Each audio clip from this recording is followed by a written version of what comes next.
Hello and welcome to this episode. I do not want it to be just passing words. I want it to be a moment of honesty between you and me.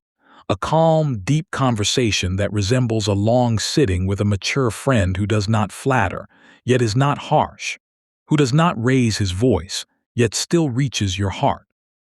Our question today is not a naive one, nor an arrogant one. How do you overcome everyone and put yourself at the front? And here comes the first piece of wisdom. The goal is not to bring others down, but to rise yourself. There is a huge difference between being at the front because you pushed others backward and being at the front because you grew taller within yourself. Let us begin from here. First, understand the meaning of being at the front. The front is not a single seat in a theater, nor a title hanging on the chest, nor temporary applause. The front is an inner state before it becomes an external position. There are those who sit in the first row while feeling defeated inside, and there are those who stand at the back while being full of confidence, peace, and awareness. True overcoming begins when you redefine victory. Victory is not about being the loudest voice, but about having the deepest impact. It is not about everyone knowing you, but about you truly knowing yourself. And whoever tries to stand at the front without building himself will one day collapse at the first test. Second, do not enter a race that does not resemble you. One of the greatest tragedies people live is measuring themselves with standards that are not theirs. You see someone running, so you start running. You see another person succeeding, so you enter his field. You see a third person famous, so you imitate him. Then you ask, why am I not progressing? Simply because you entered a race that does not resemble you. A mature person does not ask, how can I outperform them? He asks, who am I and where is my natural place? Some people are created to lead. Others are created to create in silence. Some flourish in individual work while others thrive in teamwork. Intelligence is not in being like everyone else, but in being a pure version of yourself. Third, overcoming begins from within. Your greatest enemy is not people. Your greatest enemy is the weaker version of yourself.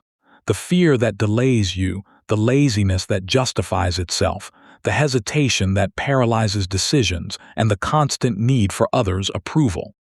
When you defeat these four, you have already crossed half the road. Ask yourself honestly, am I truly giving my best effort, or am I searching for elegant excuses? Successful people are not always the smartest, but they are less tolerant of their own excuses. Fourth, discipline is the master of excellence. Talent may deceive you for a short time, but it will never take you to the top without discipline. Discipline is doing what must be done even when you do not feel like it.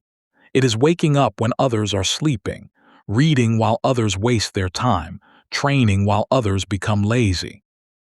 Life does not reward those who merely have good intentions, but those who have real commitment.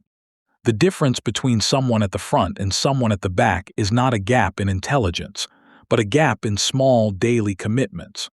Progress does not happen through heroic leaps, but through consistent, accumulated steps. Fifth, do not compete with everyone, choose your battles. Some people want to prove themselves everywhere. They want to be the best in every field, the smartest in every discussion, the most present in every gathering. This is not excellence. It is mental distraction. A mature mind knows that energy is limited and time cannot be recovered. Choose one field or two, close the door on yourself in them, and build depth instead of surface. The world does not need someone who knows a little about everything. It needs someone who knows a great deal about one thing. Excellence is born from focus. Sixth, learn the art of long patience. We live in the age of speed. Quick success, quick fame, quick profit. But things built quickly collapse quickly. Whoever truly wants to lead must have a long breath. There is a stage where no one sees you. You work without applause, progress without recognition, and learn without your name being mentioned. Many people withdraw at this stage. But this stage, precisely, is what creates the difference. Patience is not passive waiting. It is continuous work despite slow results. Seventh, build your inner presence. Leadership is not imposed by force nor taken by shouting. True presence comes from three things: clarity of thought, calm confidence, and sincerity of words. A balanced person does not need to interrupt others to be heard, nor to belittle others to grow. The deeper you become, the less you need to prove yourself. Here lies a beautiful paradox. The strongest people are often the least showy. Eighth, learn how to fail. Yes, whoever wants to overcome everyone must fail more than them. Failure is not a defect, it is training. The difference between a leader and others is that the first learns quickly from his fall, while the second remains trapped in blame. When you make a mistake, do not ask, "Why me?" Ask, "What did I learn?" Every painful experience carries an expensive lesson within it, but not everyone opens the box. Ninth, beware of destructive comparison. Comparison is a double-edged sword. It can inspire you or destroy you. If you compare yourself to others in order to learn, that is good. But if you compare yourself to belittle yourself, you have been unfair to yourself. Every human walks a different path, starts from a different point, and lives under different circumstances. True excellence is simply being better today than you were yesterday. 10th, make your value come from within, not from applause. Whoever depends on people's applause will fall when they become silent. Place your value in your mastery, your principles, and your mission. People change, tastes shift, and markets fluctuate. But the one who knows why he does what he does is not easily shaken by storms. 11th, live the quiet strength. There are two types of strength: loud strength and quiet strength. Loud strength is seen quickly, but it fades quickly. Quiet strength is not immediately noticed, but it remains. Quiet strength is controlling your nerves in moments of provocation, choosing your words carefully, and not being dragged into provocations. Whoever masters himself masters the situation. 12th, learn the art of relationships. You will not reach the front alone, no matter how talented you are. You will need a network of people, but not just any people. Choose those who elevate your level, who speak the language of ambition, who respect time, who motivate rather than discourage you. Relationships are not numbers in a phone, they are quality and influence. It is wise to reduce the noise around you, so you can hear your inner voice clearly. Also, do not be afraid of excellence. Sometimes a person fears standing out, being different, or shining. He steps back so he will not be accused of arrogance, envied, or criticized. But the truth is that every leader was criticized, and every successful person was misunderstood. If you try to please everyone, you will not move forward a single step.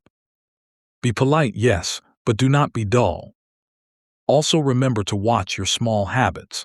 Life is not shaped only by big decisions, but by simple daily habits. How you start your morning, how you speak to yourself, how many hours you read, and how many hours you waste. Excellence is not a sudden explosion. It is a precise daily system. When you look at someone at the top, do not only look at the moment of his rise, look at his hidden years. Another important point: make peace with your solitude. The path to the front is sometimes lonely. You will meet people who do not understand you, who see you as strict, or who mock your ambition. Here you need inner strength. Solitude is not always a deficiency. Sometimes it is a space for growth. Every great idea was born in isolation. Every powerful project began in a quiet room. Do not fear the moments when you are alone. They may be your most important moments. My friend, do not make success your only goal. Here is another paradox. The one who makes success his main goal may reach it, yet still feel empty. Make mastery your goal. Make growth your goal. Make becoming a better version of yourself your goal. Success is a result, not the purpose. Finally, preserve your humanity. You may rise, advance, and be pointed at with admiration. But if you lose your humanity along the way, what is the value? Humility does not reduce your status, it increases it. The respect built on ethics lasts longer than the respect built on fear. Be strong but fair. Be confident but compassionate. Be excellent but generous. In conclusion, my dear friend, how do you overcome everyone and place yourself at the front? Do not begin with everyone, begin with yourself. Defeat your weakness, be disciplined, focus, be patient, learn from your failures, choose your environment carefully, preserve your values. The front is not a place that is given, it is a position that is earned. And when you become the best version of yourself, you will discover something strange. You were never in a race with anyone. You were simply on a journey of maturity, and the front was a natural result of that maturity. Thank you for giving me your time. I hope these words were not just a voice that passed by you, but something that settled within you. Until we meet again, remember, greatness is not noise, it is depth.